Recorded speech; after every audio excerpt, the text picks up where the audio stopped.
Magandang gabi po, Brother Eli. Ang aking pong katanungan ay kung mayroon bang reliyon na makapagligtas sa tao.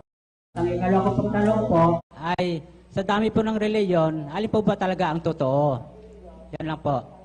Salamat sa iyong pagdalo, kapatid na Eduardo. Alam mo, kapatid, merong relihiyon na paraan ng Diyos para tayo maligtas. Ang tagapagligtas natin si Kristo. Kaya lang yung Kristo na tagapagligtas, nagtuturo siya ng relihiyon. At yung relihiyon na itinuturo niya, nandun sa loob ng iglesia na kanya ring itinuro. Nagturo kasi si Kristo ng iglesia eh. 2 Korinto, kapatid na Daniel. Si Pablo, na apostol ni Kristo Jesus, sa pamamagitan ng kalooban ng Diyos, at si Timoteo, na ating kapatid sa iglesia ng Diyos na nasa Korinto. Ayan, merong iglesia sa Biblia, ang tawag iglesia ng Diyos. Church of God. Yun ang pinangaral ng mga apostol, iglesia ng Diyos. Ang pangalan niya, iglesia ng Diyos. Nababasa sa Tagalog, sa English, sa Portuguese, sa Spanish, sa lahat ng Biblia. Ang ibig ko sabihin, kahit saan mong Biblia basahin, iglesia ng Diyos ang tawag doon. Yun ang pangalan ng iglesia sa Biblia, Church of God. In the Church of God, nagturo si Kristo ng dalisay na relihiyon. Ang relihiyon, pagsamba, paglilingkod, pagsunod, paglilingkod sa Diyos. Yung relihiyon, kailangan yon ipinapractice. Yung dalisay na relihiyon. It must be a way of life. It must be practiced. Kaya, ang tanong mo, meron bang relihiyong makakapagligtas? Aba, merong relihiyon na makapagtuturo sa tao ng kaligtasan. At yun yung nasa Biblia. Yung sinasabi ng iba, hindi ka mahalaga relihiyon. Ang mahalaga ka relasyon. That is complete stupidity. Para sabihin mong ang relihiyon irrelevant sa salvation, you are against Christ. Kalaban ka ni Kristo. Kasi si Kristo nagturo ng relihiyon eh. Basahin natin ang Santiago 1:27. Ang dalisay na relihiyon at walang dungi sa harapan ng ating Diyos at Ama ay ito. Meron bang dalisay na relihiyon ayon sa Biblia? Sabi ni Santiago, ang mga apostol kasi nagsulat sa Biblia. Bakit ba sila nagsulat? 14:37 ng unang Korinto. Kung iniisip ni inuman na siya'y propeta o ayon sa Espiritu, ay kilalanin niya ang mga bagay na sa inyo'y isinusulat ko na pawang utos ng Panginoon. Kaya pala nagsulat ang mga apostol, inutusan sila ng Diyos. Isinulat ng isa sa mga alagad ni Kristo ang salitang relihiyon. Sabi niya, ang dalisay na relihiyon, walang dungi sa harapan ng ating Diyos at Ama ay ito. Dalawin ng mga ulila at mga babaeng bao sa kanilang kapighatian at pag-ingatang walang dungis kanyang sarili sa sanglibutan. Kaya merong dalisay na relihiyon na ang kahulugan ay charity and holiness.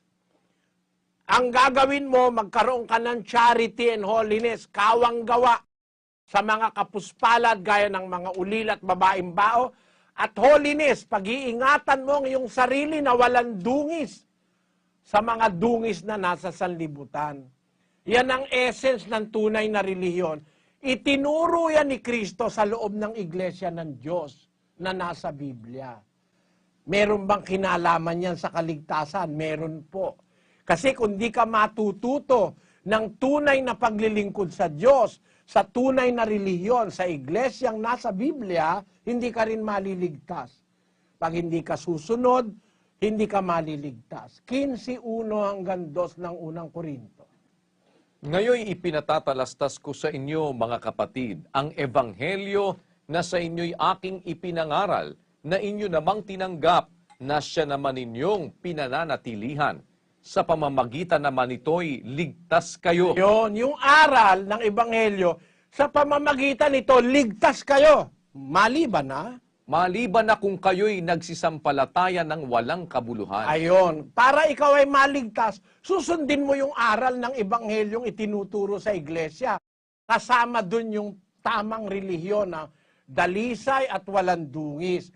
Lahat ng aral susundin mo para ka maligtas. Ang tagapagligtas si Kristo, pero para kanya iligtas, susunod ka sa aral. Bahagi ng aral yung relihiyon. Ayan ang dapat mong maintindihan, kapatid. Parang ganito, no? Alam mo, ang paggawa ng adobo, kailangan ng suka. Pero hindi ka pwedeng gumawa ng adobo na puro suka. Kaya adobo, may suka. Halimbawa, adobong manok, may suka. Adobong baboy, may suka.